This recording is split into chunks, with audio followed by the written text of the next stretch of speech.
again with another video, and if you read the title, I'm going to tell you guys how I grew my hair back in just 1 year's time. So if you're interested, just keep on watching. Don't forget to like, comment, and subscribe, and let's get into the video. So if you guys don't know, I big chopped 2 times.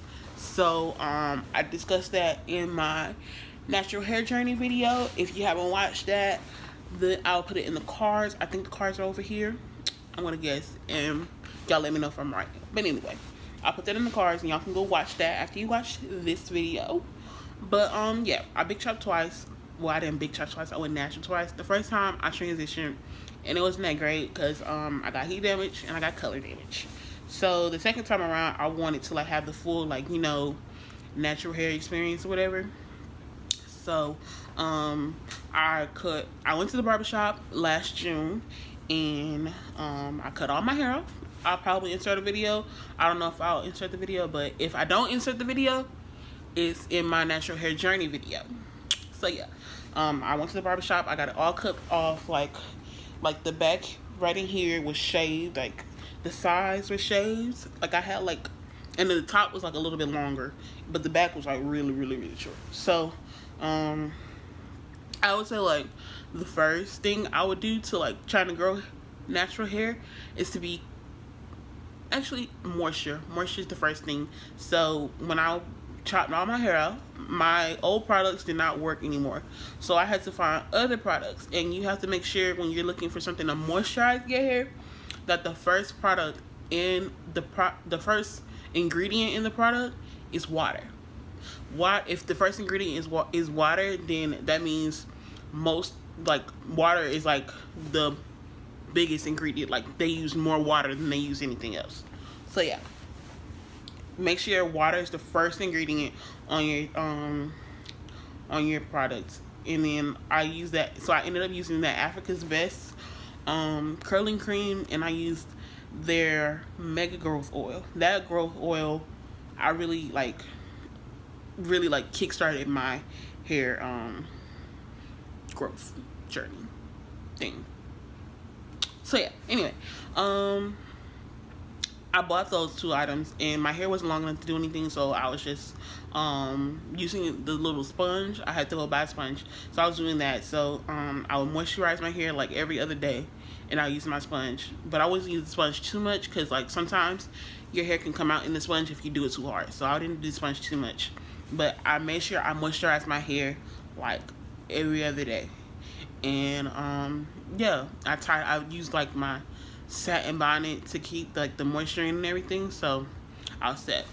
So yeah, to this day I kind of slacked off on the moisture, but like I'm trying to get back on the little moisture train because my hair has been dry lately and I need to find out what I need to do to like get it back to where it was. So I would say the second thing I did to kind of grow my hair out, I did protective styles a lot my first year of college. So in August of 2017 I got crochet done in my hair. So I kept that crochet in until like the middle of September, and yeah, I kept the crochet until the middle of September, and by the time I took it out, my hair was long enough to like I can twist the whole head. Like I didn't have to like do like the little finger curls. I can like do like a 2-strand twist throughout my whole head, and it wasn't that long, but I can do a twist. So so I would do twists every week. I guess twisting my hair up every week and leaving it is kind of like a protective style. But yeah. And then my next actual protective style that I did another crochet, but this time I did it on myself in November, like a week before Thanksgiving. And I did regular crochet in the back, and I did a braidless crochet in the front. So basically that's like putting your hair in like mini ponytails wherever you want your part. So like you do like a part here, and then you would part on like whatever side you part on, and then put ponytails like so you could flip the hair to whatever part you want to do. So anyway, I took that out like a week or 2 before Christmas. I didn't leave that in that long because it was really hard to maintain. So I took it out like a week or 2 before Christmas, and then entire summer break, not summer break, my entire winter break, my hair is twisted. My hair only came out of those twists when I had to go to church.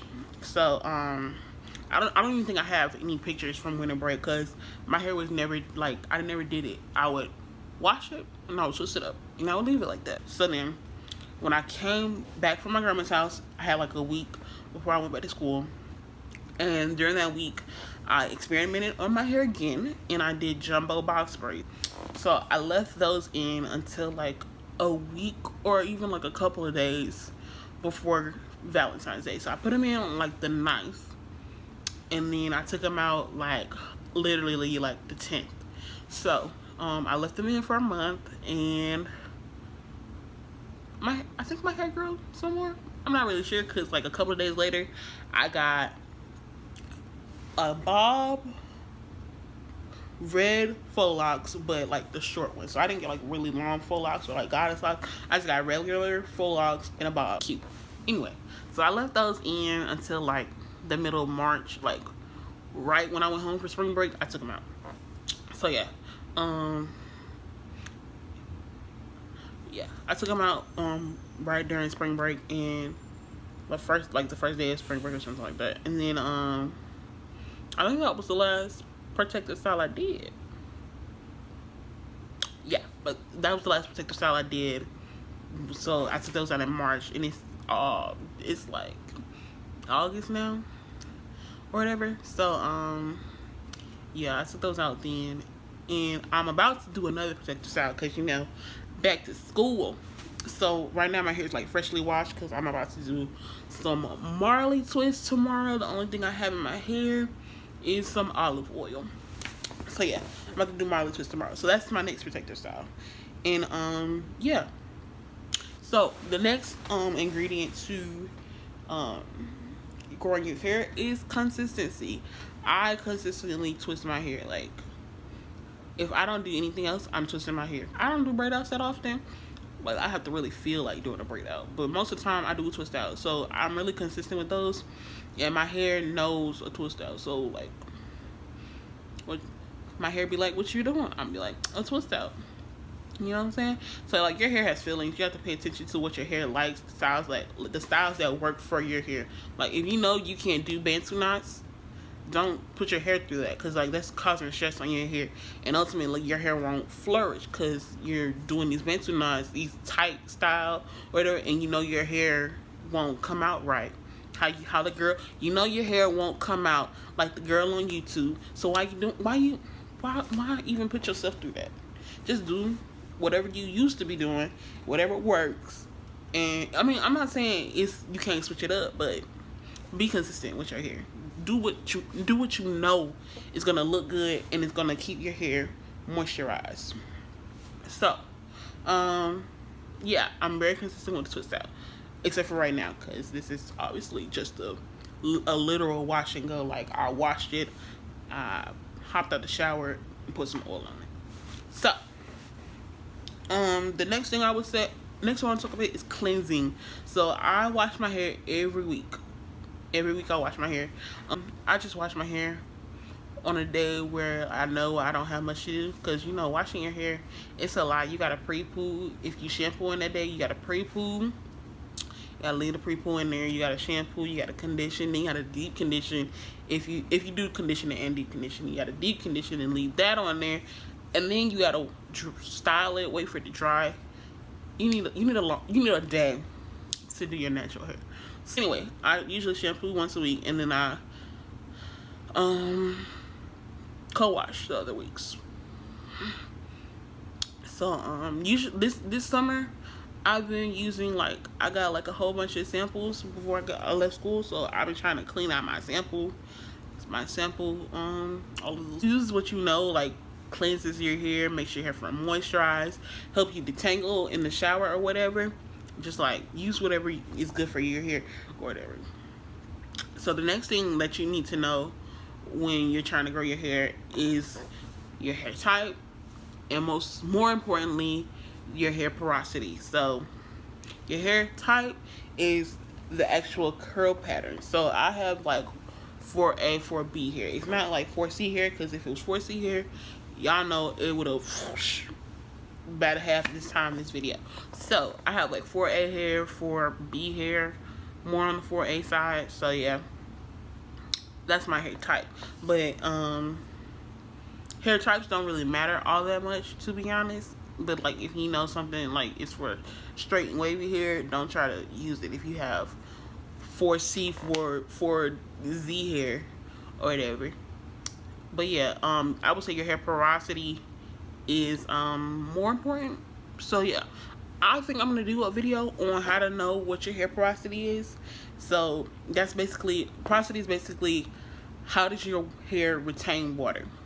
So yeah, I'm gonna just explain that all in the video. And yeah, so yeah, so those are the things that you need to know when you're trying to find the products. Really, is your type and your porosity. Because if you get something that's like a butter or like a cream, and you know your hair doesn't even retain moisture, what's the point? Oh, this is like a key thing that I did when I was trying to grow my hair. So once I got like around December, January time frame, I started doing the inversion method. So the inversion method is basically when you have either regular oil or hot oil, like heated up oil, and you put it on your scalp, you massage your scalp for like a minute, and then you turn your head upside down for, I think it's 4 minutes. And you leave your hair upside down, and you do that every day for 7 days. So I would do, it's like really advised not to do more than 7 days, because after then your hair starts to like catch on, and it won't, that like initial like burst of growth will like slow down and go back to your normal 1/2 inch a month. So it's said that when you do the inversion method, it's it grows your hair like an inch in 7 days. I really don't measure. I just try to do it and hope it's true. But maybe I should measure. But anyway, I did that in December. I've done it every month since then. And that's when my hair started like getting really long. Yeah. And then the last thing that I did to keep my hair growing, I don't get like, I haven't been to the beauty salon, so I haven't gotten like an actual trim. Usually when I twist my hair up, I'll look at the ends, and if the ends aren't like springy, like coily, and usually like dust that. Like I do dusting. So yeah, you can watch videos on dusting or how to trim your own natural hair, stuff like that. I just get some hair shears and I look at the end of the twist, and if it's not to my liking, I just snip a little bit off. And you don't have to worry about like going to the salon and getting like 2 inches cut off. So yeah, I think that's the end of this video. I hope you guys enjoyed. I hope I was informative enough, and I'll see you guys in the next video.